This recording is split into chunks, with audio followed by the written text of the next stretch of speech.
So, you're looking for a new way to make money.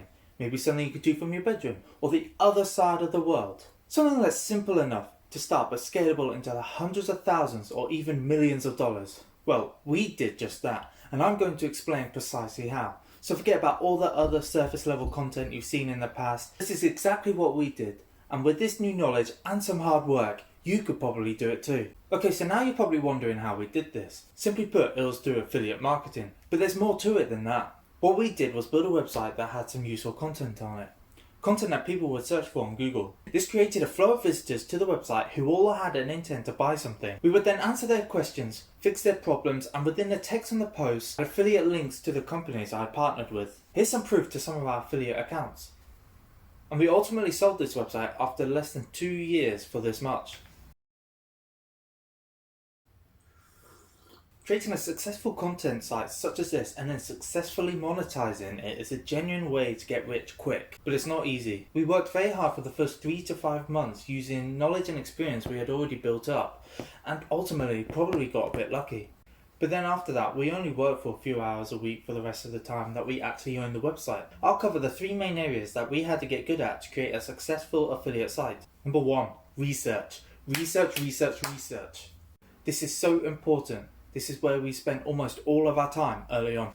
Number 2, creating content. Once we had our plan from the research, we had to put our head down and actually create some content. Number 3, monetization.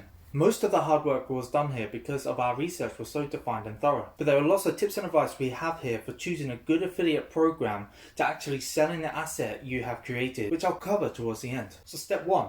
Research. The first thing we did was establish a niche that would be profitable. So forget the idea of writing what you love. If you want to make money as an affiliate marketer, then you have to make sure that what you're writing about can actually make you money. We started by brainstorming ideas. Nothing special here, just general common sense. Googling for hobbies and ideas that might have a loyal following of people that like spending money. We also browsed through all the product categories on sites like Amazon to help with the ideas. Then with a specific niche in mind that seemed it would be a good fit, we started some proper research to see if that niche would work. At this point, we didn't know everything about the niche, and I don't think it's at all necessary to know anything about the niche that you choose. As long as you're willing to put in the work, within the first 20 to 30 posts, if done correctly, you will quickly become an expert in your niche like we did with ours. To confirm that this niche was actually worth our time, we used a tool called SEMrush. We have an affiliate link, how appropriate, to a free trial in the description.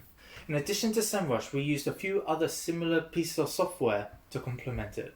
I'm going to use laptops here purely as an example, as I'm not going to share the niches of our actual sites. So we're searching SEMrush something like best laptop for kids, or best laptop under $200, or MacBook Pro 2021 15-inch review. Anything that someone who wants to buy something would search for. We would also find a website in our niche and use SEMrush to find keywords they are ranking for. Then use the advanced tools to filter out the results that we didn't want, and leave us with keywords I could use to build profitable pages. So for example, the keywords would have to have a keyword difficulty of less than 40%, maybe a little higher, and ideally a monthly search of over 1,000.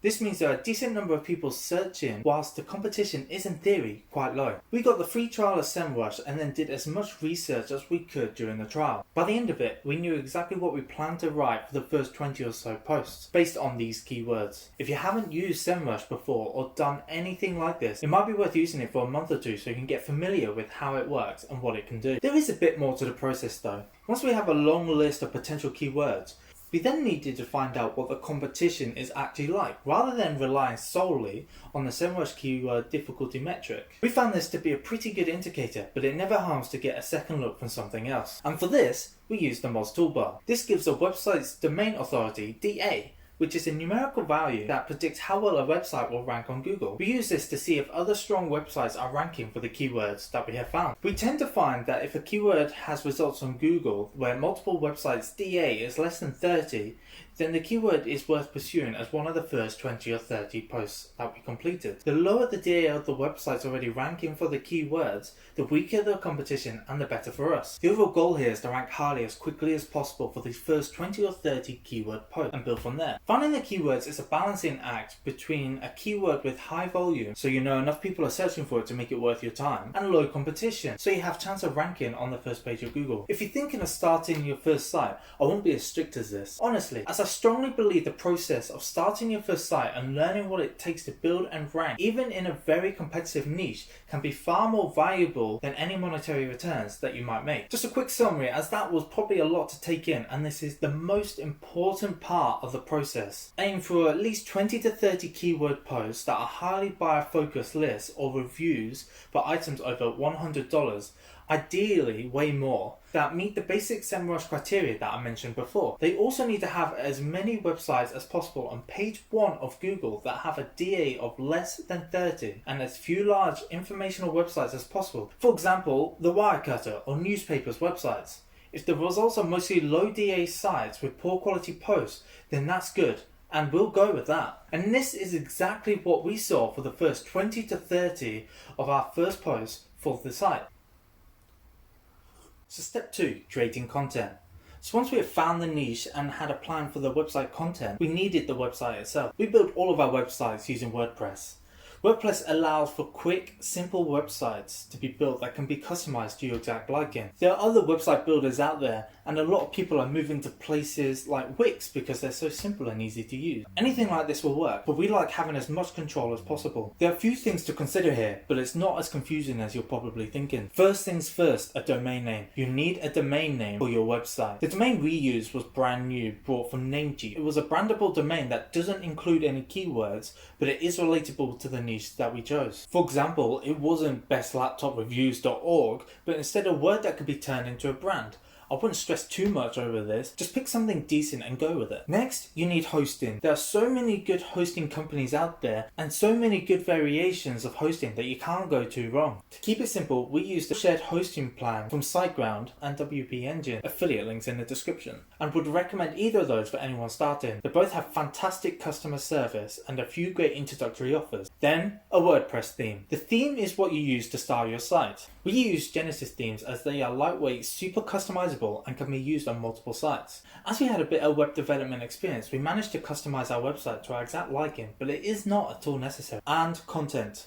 Content is the big one. This is where most of our effort went. We made sure that our first 20 to 30 posts were long, very informative, and in perfect English. We tried to get them live on our site as fast as we could, but unfortunately for this site it did not happen as quickly as we would have liked, as it took us about 3 to 5 months to hit that 30 post milestone. But after that the site took off and continually grew as we carried on producing content a few times a month. With content, we believe a great rule of thumb is that you have to provide substantial value. We like to think of our site as a roundup of all the information for our chosen keyword. So when someone comes to our site, they may not know it, but they do not need to go anywhere else. Get all the information that they need. This can sometimes mean that we are writing thousands of words per post. We would always put ourselves in our users' shoes and think of all the things they might need when reading our content. Our favourite types of posts are the best something. For example, best laptops under $300.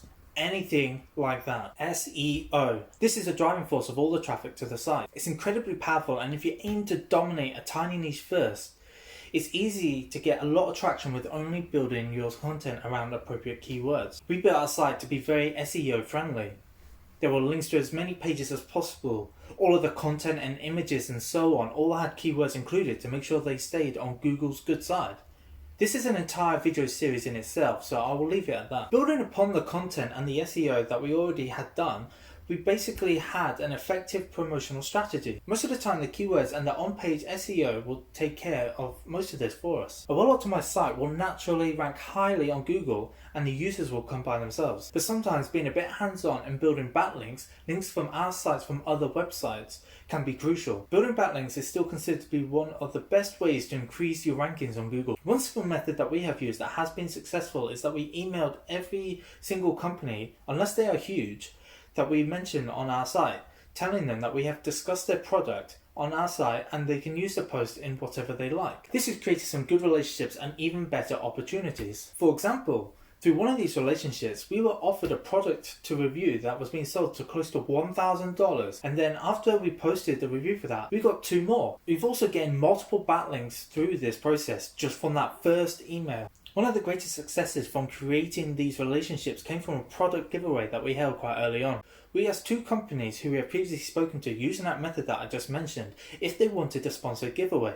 They both agreed. We ended up choosing to work with the first company that responded and said to the other one that we'd work with them in the future. Now we had a giveaway prize provided to us for free directly from the company. We then found a website that hosts giveaways. We then posted a giveaway which included a bio about our website with backlinks to a network of other bloggers who all posted the same bio in their website. Ultimately, this resulted in a giveaway that was entered in over 100,000 times. The benefits of this were huge for everyone. We greatly improved our relationship with the owner of the company who provided the product. The owner got exposure and backlinks in exchange for one product. We paid just shy of $200 for a service offered by an inventive blogger who skillfully leveraged their position to create another revenue source from basically nothing. We got followers, backlinks and more without having to go through the arduous process of email outreach and other mind-numbing backlinking tasks. And someone got one of the best products in the niche for free. Everybody won! When you're dealing with computers all day, we don't think you can underestimate the importance of the human touch. Now the final step, step 3, monetization. This is something to think of early and add to your strategy and post right from the start. The main source of revenue for us was from affiliate links, but we also had sponsored posts, ad revenue, and we've even dabbled with our own product. One of the best affiliate programs is Amazon's. They don't pay as much as they used to, but there are still huge opportunities to be had. You simply have to sign up to the program, make sure you abide by the rules, and start adding the links to the products that appear on their site. Other affiliate programs that are specific to our niche provided a really nice diversity to our income. And we even had a few fairly high ticket products that every now and then would add a few $100s to our earnings in one go. This all came from researching our niche early on and building out posts that were not only aimed at good keywords, but aimed at high priced products that I could promote. We worked on this site on and off for roughly 5 to 6 hours a day for the first 3 to 5 months. Then we put about 5 hours a week into it for the next 9 months. This work included replying to emails, creating new content, and reaching out to work with new people. At this point, it was averaging about $3,500 a month. But after about the first year, our priorities shifted and we could spend less and less time on the site, which led to a slight decline in revenue. So eventually we concluded that instead of letting the site ultimately die, we could sell it and use the money generated for our next project. We could use its still strong revenue numbers, high quality posts, and no shady practices to sell it for a very respectable sum. We chose to sell our site through a company called Empire Flippers, who are an online business brokerage. After around 3 months of promotion on their website and negotiation with potential buyers, it was eventually sold for just over $93,000. When all the monthly earnings are taken into account, the total we made from this site was around $150,000. Not bad for what amounts to be an extended side project. And this is one of the best things about building a website as a platform for affiliate marketing. For every dollar that you earn can add as much as 25 to 45 times that to the value of the website itself. You're not only building a monthly revenue stream, but an asset that you can sell. This video actually originated as a Medium post that I will link in the description. It had a lot of good feedback and it has a lot of people still continuing to reach out to us. So we decided to team up once again, where we hope to make a community of entrepreneurs and online business owners that can help each other out. If you want to know more, ask away in the comments and we'll get back to you as soon as we can.